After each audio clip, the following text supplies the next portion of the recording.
organisée. En fait, l'idée, c'est de récompenser ceux qui sont illustrés en matière d'atteinte à la vie privée, les Big Brothers, en fait.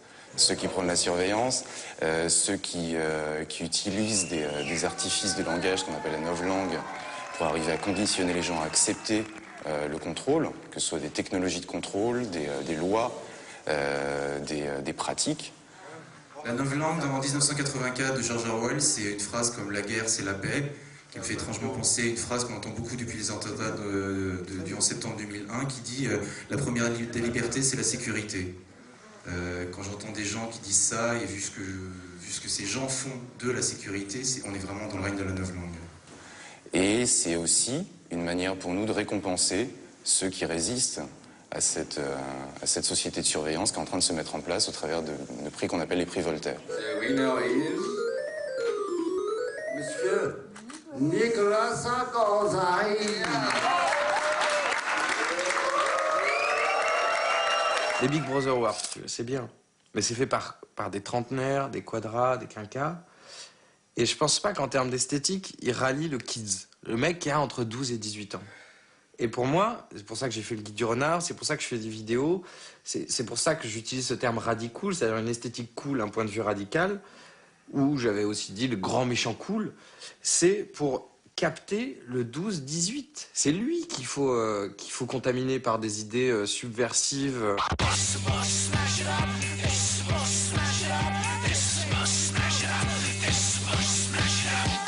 Si tu ne travailles pas sur le kids, donc 12-18 ans, les mecs vont se faire bouffer par les discours marketing, par les MTV, par l'industrie de la culture.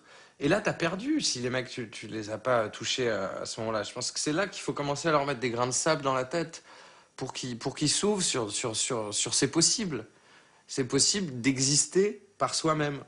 Non pas au travers d'une communauté mise au point par une marque X ou Y, mais par une communauté d'amis qui réfléchissent sur les mêmes thèmes, sur les mêmes idées de qu'est-ce qu'on veut faire, qu'est-ce qu'on va devenir, à quoi sert cette technologie, qu'est-ce qu'on peut en faire, comment on peut en jouir. Oui, Nicolas, toi, petit Nicolas qui veut devenir grand, trop petit pour apparaître dans les écrans de vidéosurveillance. Que certaines personnes aient trouvé le chemin de l'humour pour arriver à combattre d'une certaine façon les lois sécuritaires, et vous évoquiez, il était évoqué les Big Brother Awards ou d'autres mouvements. D'abord, ils sont totalement groupusculaires, et deuxièmement, l'humour, certes, est un moyen merveilleux de se libérer du carcan, mais il ne constitue pas une réflexion politique de fond qu'il faut mener pour constater, à partir du constat de l'état de notre société, et voir que les remèdes apportés depuis 30 ans à ce qu'on nous a présenté comme étant le déchirement d'un tissu social est en réalité une régression considérable de nos libertés individuelles.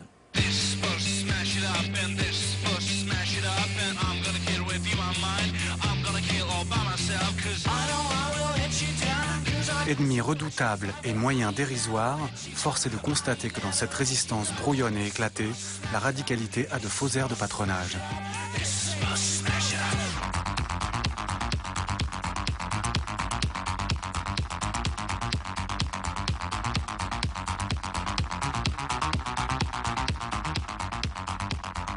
On n'est pas tous prêts, moi le premier, à faire tout pour refuser d'être surveillé. Sinon, je te dis, j'aurais pas de téléphone, j'aurais pas d'internet. J'essaierais justement de marcher dans la rue en repérant les plans où il n'y a pas de caméra. Qui est prêt aujourd'hui à le faire? Qui est prêt à aller jusque-là? Et ça se compte sur les doigts d'une main.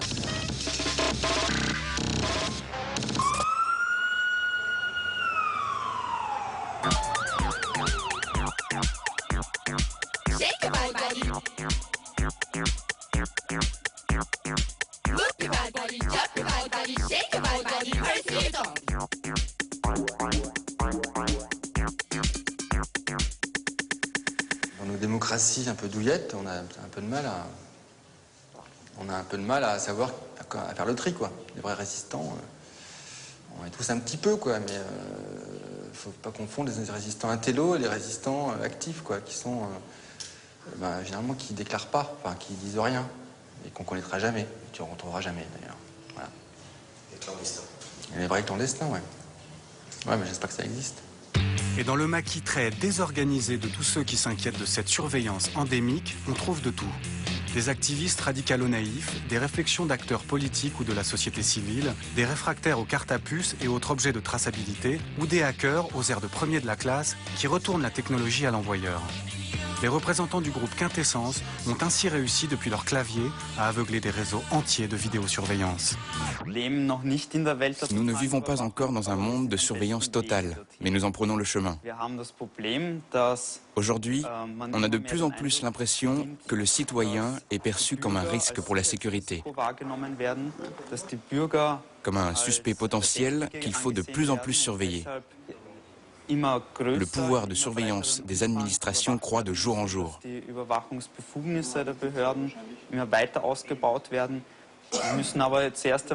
Dans un premier temps, il faudrait sensibiliser les gens à la méfiance envers les affirmations des industriels de la sécurité qui prétendent que les caméras créent la sécurité, que les caméras empêchent les crimes. En réalité, ça ne marche pas comme ça. En fait, c'est beaucoup plus complexe. Le problème de la criminalité ou des drogues doit être appréhendé d'une façon globale et pas seulement avec le bâton sécuritaire.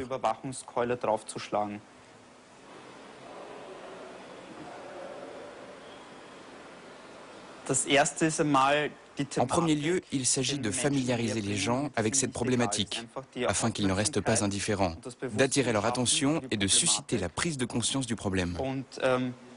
Une fois obtenu ceci, la suite sera plus facile.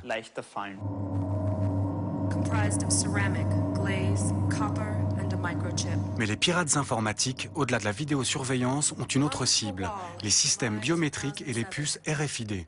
Ces codes-barres invisibles et lisibles à distance qui envahissent nos objets quotidiens. La performeur américaine Meghan Trainor s'est ainsi fait implanter ces puces dans le corps pour en jouer comme d'un instrument, mêlant organique et électronique. Une façon pour elle de maîtriser la technologie, de la détourner et de se l'approprier. On peut imaginer qu'est en train de se mettre en place par un certain nombre de petits appareillages que nous produisons dans les sociétés occidentales dites démocratiques, des éléments qui doivent nous obliger à penser que peut-être nous sommes en train de construire une nouvelle forme de totalitarisme que nous n'avons jamais connue, soft, discret, souple, au titre de la surveillance permanente. Are you a machine? Do you need a machine? Are you surrounded by machines? Do you need a network? Do you need a cable?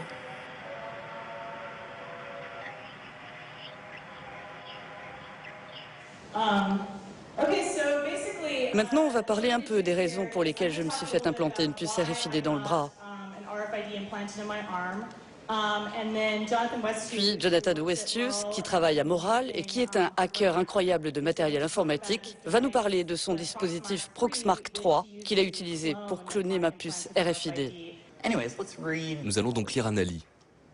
Ce hacker de 23 ans a réussi à cloner une puce RFID comme celle que l'on trouve dans les nouveaux passeports. Il peut lire et reproduire les informations qu'elle contient en quelques secondes.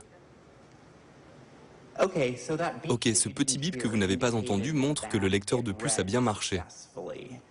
Là, il affiche son identification RFID, numéro 1022, puis plein de zéros, puis 47063.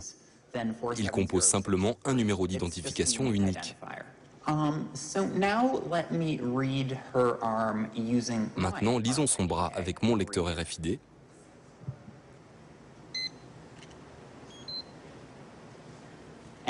C'est le même numéro qui s'affiche, 47063. Je me suis fait implanter une puce pour une seule raison, l'expérimentation, pour vérifier si on pouvait bien la dupliquer. Et effectivement, un quart d'heure après avoir rencontré Jonathan au café, nous avions cloné cette puce. Une puce implantée sur un animal de compagnie sert à l'identifier s'il est perdu, puis à le rendre à son propriétaire. Quand vous prenez cette même puce pour lui donner une fonction commerciale ou financière, pour qu'elle serve d'outil de paiement, c'est une toute autre brèche qui s'ouvre sur le plan sécuritaire. La plupart des puces RFID ne sont pas sécurisées.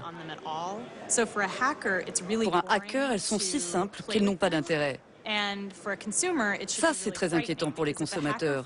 Ces portefeuilles électroniques ont peu d'intérêt pour un hacker, parce qu'on peut les désosser sans problème, même en dormant. Il y a beaucoup de choses très simples que les gens peuvent faire pour se protéger. Il faut se concentrer sur les droits des individus pour aller à l'encontre de cette technologie, pour la hacker et communiquer toutes ces informations aux citoyens.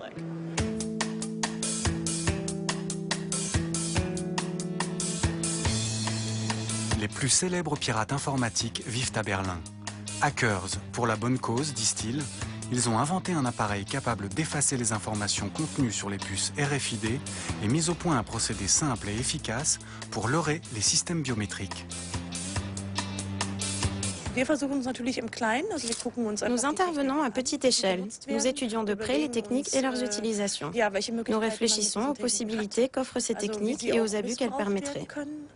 Chaque nouvelle technique lâchée sur le citoyen est examinée en fonction de ces critères. Et dans un deuxième temps, nous essayons de trouver le moyen de hacker la technique en question.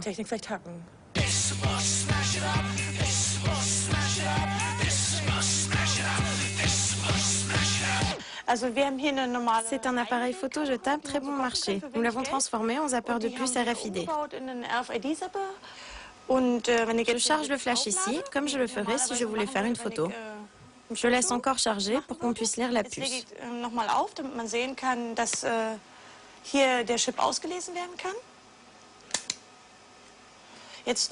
Et maintenant, on va voir si on peut encore lire des informations sur la puce. On ne lit plus rien.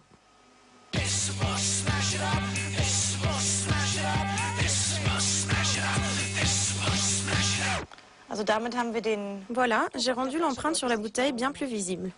Pour la reproduire, on va la photographier et la retravailler en numérique.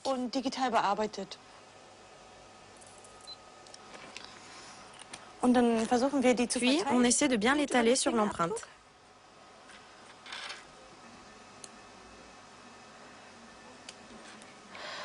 On obtient, comme vous voyez, une copie mobile qui reproduit minutieusement la structure de la surface du doigt.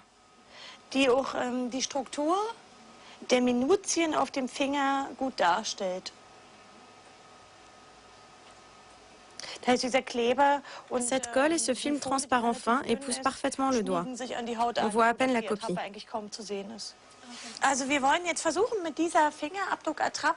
Le but est de leurrer le capteur biométrique de la souris. On essaie en posant le doigt recouvert de la copie.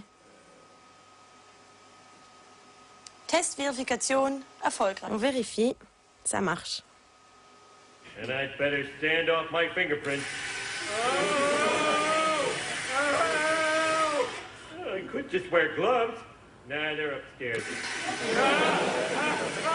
Il faut bien se rappeler une chose, les hackers trouvent toujours une solution.